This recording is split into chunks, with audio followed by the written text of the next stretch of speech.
South Bend, Indiana, December 22nd, 1939. Stephen hit the ground hard. The tape held his eyelids tightly closed, preventing him from seeing where he was. His hands were tied behind his back, and he could feel the cold snow against his bare fingers. Struggling, he rolled over onto his side. His ankles were bound tightly together, too, but Stephen thought that they felt looser. He writhed against his bindings, trying to free himself. His hands were still as tight as ever, but his ankles felt looser. Stephen focused his efforts there, working his legs hard against the bonds. After a few minutes, he could feel them starting to release. He kept at it, and finally, he felt his right ankle come free. With an effort, he brought himself up to his knees, and then slowly got to his feet. Stephen couldn't see or cry for help, but he knew he couldn't stay on the ground. It was December and it was freezing outside. He had no idea where he was. If he stayed still too long, he was sure he would freeze to death. He weighed his options.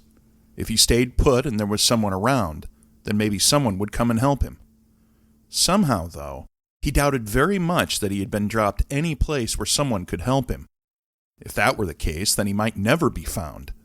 In his mind, that left him with only one choice. Slowly, he started shuffling forward. He moved slowly and carefully. Unable to see anything, he was constantly worried about running into something, or even worse, falling off something. He could hear the snow crunch under his feet as he focused on putting one foot in front of the other. Occasionally, he would feel branches scrape against his face and coat. Was he in someone's yard? A forest? Stephen had no idea. He just kept going, one step at a time. As he walked, he began to feel one of his shoes coming off. He tried to put it back on, but couldn't quite manage it. A few steps later, it came off completely. Soon, his sock was completely soaked by the snow. Stephen kept moving. The world was silent around him except for the sound of his own breathing and his footsteps in the snow. Finally, Stephen sat down. He was exhausted, and his foot felt like a block of ice. It had long since gone numb. He knew he was faced with the same choice as he had been before. He could keep moving and hope that he found help, or he could just sit there and possibly die in the cold without anyone finding him until it was too late. As he weighed his options, Stephen thought that he heard something. Was that a car? He held his breath, listening. It was. He struggled back to his feet and started moving toward the sound. Stephen wasn't sure where the car was exactly, but he started moving toward where he thought the sound was. Suddenly, Stephen felt something slam into him. He felt himself taken off his feet and into the air. For a moment he was completely weightless, and then he crashed back to the frozen ground, his world melting into an endless white-hot pain. He felt his insides tearing, his bones breaking. And then there was nothing, and Stephen was floating again into darkness. This is John Brassard, Jr., and these are Strange and Dreadful Things. William Joyce could hear his tires squeal on the pavement. He and his wife had been driving down Highway 20 toward Arkansas. It was around 3 a.m., and there were hardly any other cars out on the road. Things had been so quiet, and then a man had walked out in front of the car. He had come out of nowhere. He had slammed both of his feet on the brake pedal, but it was already too late. The car hit the man hard. A few feet later, the car had come to a full stop. Joyce took a second to compose himself and check on his wife. She was fine, just a little shaken up. Getting out of the car, he started looking for the man he had just hit. Joyce saw him lying near a road sign. Joyce felt his stomach knot. He felt terrible. One minute the road was empty, and the next he had caught just a glimpse of someone as they had walked right in front of the car. They hadn't even stopped. He ran to check on the man. He was breathing, thank goodness. Joyce asked the man if he was okay. All he got in response was a kind of muffled groan. Looking at the man's face, Joyce saw that his eyes and mouth had been taped securely shut. That was odd, he thought, but he didn't have time to worry about that. He needed to get him help as soon as he could. He told the man to lie still. He was going to get help, and he would be back as soon as he could be. Returning to the car, he drove to South Bend and called the police from the first telephone that he could find. While William Joyce was calling the South Bend Police Department, another driver saw the man lying in the road as he passed. Pulling over, he also went over to check on him.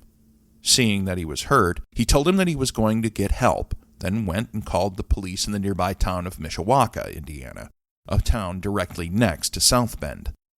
Because they had both been called, officers from both departments responded to the scene, as well as an ambulance for the victim. The man was quickly identified as Stephen Melkey, a resident of Mishawaka. Someone had tied his hands behind his back with rope and then taped his eyes and mouth shut with surgical tape.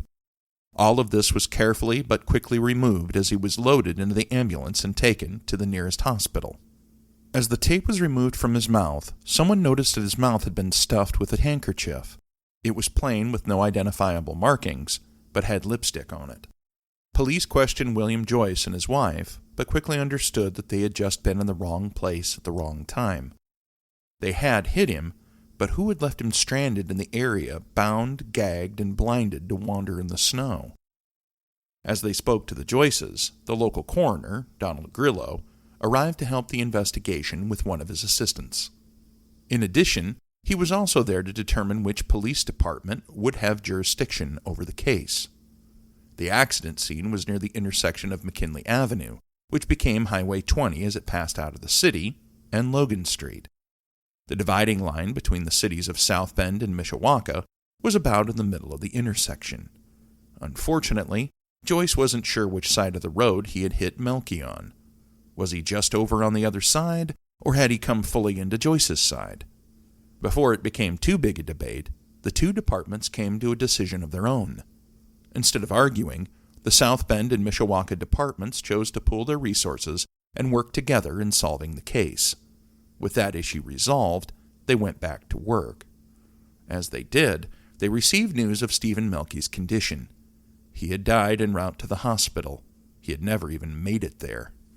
That news, combined with the fact that someone had seemingly left him at the intersection to wander until he was hit by a car or froze to death, turned the case into a possible homicide. Footprints leading from the accident scene led back to the intersection. On the side of the road was a depression in the snow, indicating that someone had sat there for some time. There were more footprints matching Melkey's that led off into some nearby woods. As police continued to follow them, they came upon Melkey's missing shoe. Continuing, they found an area where there seemed to have been a struggle. This is where Melkey seemed to have started his final walk. Nearby, a set of tire tracks led down a road through the snow. Investigators figured that someone must have kidnapped him, then bound him and taped his eyes and mouth shut. They then brought him here and threw him out in the snow. There had been evidence that his legs had also been tied together, so they figured that he must have struggled out of his bonds there so that he could move his legs. Coroner Grillo took plaster casts of the tire tracks so that they could be matched against the tires of any potential suspects later. Police also found a second set of tracks in the snow near Melkey's, but couldn't tell if they had been made at the same time or if they were older. These tracks followed Melkey's for a while before coming to a stop behind a telephone pole near the intersection. If they had been made at the same time, then it would indicate that the kidnapper had followed Melkey. From there, the kidnapper had a full view of the intersection from the telephone pole, so it was feasible that they had stopped there and watched as Melkey walked in front of Joyce's car. Mishawaka police had heard of Melkey. He had originally immigrated from Hungary to the United States in childhood, eventually moving to Mishawaka in about 1911. 9 years later, he had married and started a family. Sadly, his wife had died 5 years before, leaving the 44-year-old Melkey to raise 3 sons by himself. He worked at the Mishawaka Rubber and Woolen Manufacturing Company and was taking a correspondence course that he hoped would help him get promoted to a better-paying foreman job. Allegedly, Melkey had been romantically interested in a 27-year-old woman named Bertie DeVos. She was divorced and worked as a waitress at a local restaurant called the Old Heidelberg Cafe. Unfortunately for him, she was already engaged to another man, Alan F. Polomsky. The story was that the two had a few arguments over DeVos that had almost become violent. Police theorized that if Melkey was interested enough in DeVos to fight over her, then maybe Polomsky had gotten worried that he would be able to seal his fiancée away from him. If that were the case, he might have decided to completely remove Melkey from the picture. Bertie DeVos and Alan Polomsky were detained by police and brought in for questioning. Although they were questioned extensively overnight, they both had an alibi. Both said that they had been together from 10:30 p.m. to 4:30 a.m. They supported each other's alibis, and there was no evidence to contradict their claims. The couple was released. An examination of Melkey's body showed that he had suffered multiple injuries from the crash. Both his right ankle and femur had been snapped, and he had broken his neck. He also had several internal injuries. Detectives believed that Melkey could very well have known his kidnapper. They theorized that his eyes had been taped shut because he would have been able to identify them. Investigators were able to trace the source of the tape to medical supplies at Melkey's workplace, lending further support to the theory. Unfortunately, investigators couldn't match the rope that had bound his hands and feet to its source. The casts of the tire tracks found near where Melkey had been dumped had flaws that were bad enough that they were concerned that their condition would prevent them from finding a proper match. Detectives theorized that it was very possible that there had been more than one kidnapper.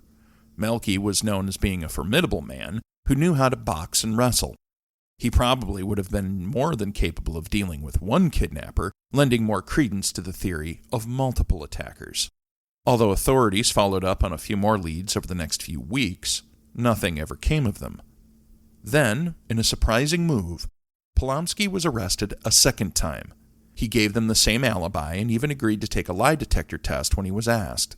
DeVos, who was now his wife, also consented to take the lie detector test. Both easily passed. With that final avenue exhausted, investigators had no more leads. The case quickly went cold. Who kidnapped Stephen Melkey? And more importantly, why? In the 85 years since his death, no new leads have ever surfaced, and the case of Stephen Melkey remains one of Indiana's most bizarre unsolved crimes. My name is John Brassard Jr., and you have been listening to Strange and Dreadful Things. Every other Wednesday or so, we drop a new episode where we talk about true crime, strange legends, and all things unexplained. If you like the sound of that, be sure to subscribe to the show so that you don't miss another episode. You can also find more of these great stories wherever you listen to your favorite podcasts. If you enjoyed the story and any other ones that you listen to, please let us know by liking and leaving a positive review of the show. If you know anyone who might be interested in the show, please share with them too. Also be sure to check us out on Facebook, Instagram, and YouTube to stay current on extra episode info, upcoming events, and all kinds of other strange and dreadful things. Thank you for listening, and we look forward to sharing another story with you next time.